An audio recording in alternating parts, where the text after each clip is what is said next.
محترم ناظرین کرام، السلام علیکم۔ ناظرین، جہاں کائنات کا ذرہ ذرہ پیارے نبی صلی اللہ علیہ وآلہ وسلم کی شان اقدس بیان کر رہا ہے، وہاں اللہ تعالیٰ نے بھی قرآن پاک میں جگہ جگہ حضور صلی اللہ علیہ وآلہ وسلم کی عظمت و شان مختلف انداز میں بیان فرمائی ہے۔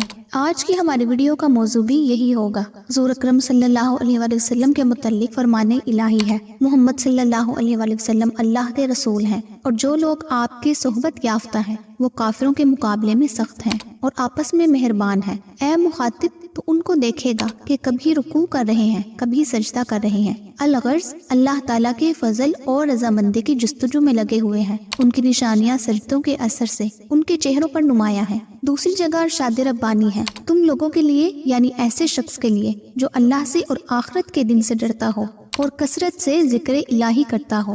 رسول اللہ صلی اللہ علیہ وآلہ وسلم کا عمدہ نمونہ موجود ہے، اور کئی جگہ اللہ عز و جل آپ کو اپنی خاص ابدیت کے لقب سے نوازتے ہیں۔ مثلاً، اور جب خدا کا خاص بندہ خدا کی عبادت کے واسطے کھڑا ہوتا ہے تو یہ کافر لوگ اس بندہ پر بھیڑ لگانے کو کھڑے ہو جاتے ہیں۔ اور سورہ توبہ میں اللہ عز و جل بڑی محبت کے انداز میں آپ کی تعریف فرماتے ہیں، لوگو تمہارے پاس تم ہی میں سے ایک پیغمبر آئے ہیں، تمہاری تکلیف ان کو گراں معلوم ہوتی ہے اور تمہاری بھلائی کے بہت خواہش مند ہیں، اور مومنوں پر نہایت شفقت کرنے والے اور مہربان ہیں۔ پھر بھی اگر یہ لوگ پھر جائیں اور نہ مانے تو اے پیغمبر کہہ دے کہ خدا مجھے کافی ہے، اس کے سوا کوئی معبود نہیں، اسی پر میرا بھروسہ ہے اور وہی عرش عظیم کا مالک ہے۔ اور سورہ قلم میں اللہ عز و جل آپ کی بلند پایہ صفات پر قسم اٹھاتے ہیں، فرمان ربانی ہے، قسم ہے قلم کی اور اس کی جو اہل قلم لکھتے ہیں کہ محمد صلی اللہ علیہ وآلہ وسلم تم اپنے پروردگار کے فضل سے مجنون نہیں ہو،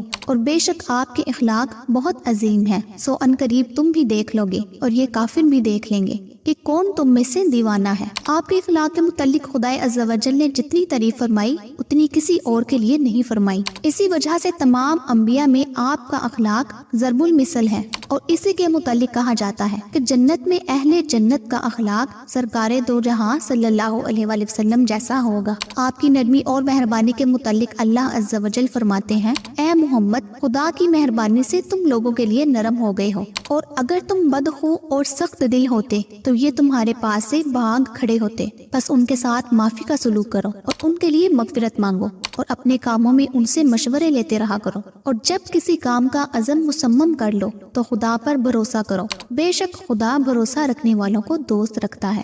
اور آپ کی ذات تمام مخلوق کے لیے عظیم احسان والی ذات ہے، کیونکہ آپ کی بدولت کونوں مکاں کو وجود عطا ہوا، اور پھر تمام انسانوں اور جنوں پر بھی آپ کا عظیم احسان ہے کہ آخرت میں آپ کی شفاعت کبریٰ سے تمام جن و انسان نفع اٹھائیں گے اور روز محشر کی ہولناکیوں سے چھٹکارا پائیں گے، اور امت محمدیہ پر تو آپ کا سب سے بڑا احسان ہے۔ فرمانے باری تعالیٰ ہے، بے شک اللہ نے مومنین پر احسان فرمایا جب ان کے درمیان انہی میں سے ایک رسول بھیجا تو ان پر اللہ کی آیات پڑھ پڑھ کر سناتا ہے اور ان کا تزکیہ کرتا ہے اور ان کو کتاب اور حکمت سکھاتا ہے، اور اگرچہ یہ لوگ پہلے کھلی گمراہی میں تھے۔ ایک دفعہ رسول اکرم صلی اللہ علیہ وآلہ وسلم نے فرمایا، میرے پاس جبریل آئے اور انہوں نے مجھ سے کہا، اے محمد اللہ تعالیٰ نے مجھے بھیجا، میں نے دنیا کے مشرق و مغرب اور میدان اور پہاڑوں میں چکر لگایا، مگر مجھے مضر کے سوا تمام جانداروں میں کوئی چیز ان سے بڑھ کر اچھی اور بہتر نہیں ملی۔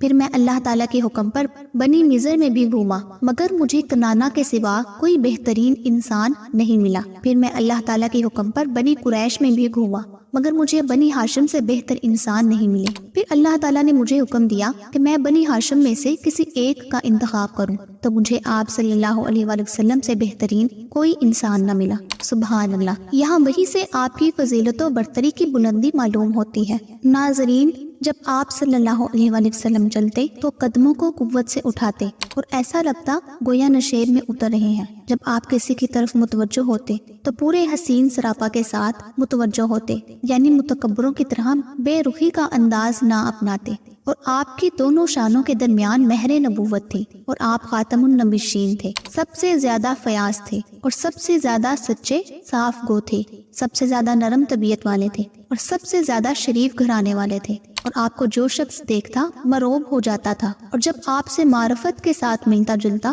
تو آپ کو سب سے زیادہ محبوب بنا لیتا تھا۔ آپ کی مدح سرائی کرنے والا کہتا ہے، ان کی مثل نہ میں نے پہلے کبھی دیکھا اور نہ ان کے بعد کبھی دیکھا۔ ترمذی۔ اس امید کے ساتھ اپنی ویڈیو کا اختتام کرتی ہوں کہ میری یہ ویڈیو آپ کو پسند آئی ہوگی۔ اگر ویڈیو اچھی لگی ہے تو اپنے دوستوں کے ساتھ بھی شیئر ضرور کیجیے گا۔ اللہ آپ سب کا حامی و ناصر ہو۔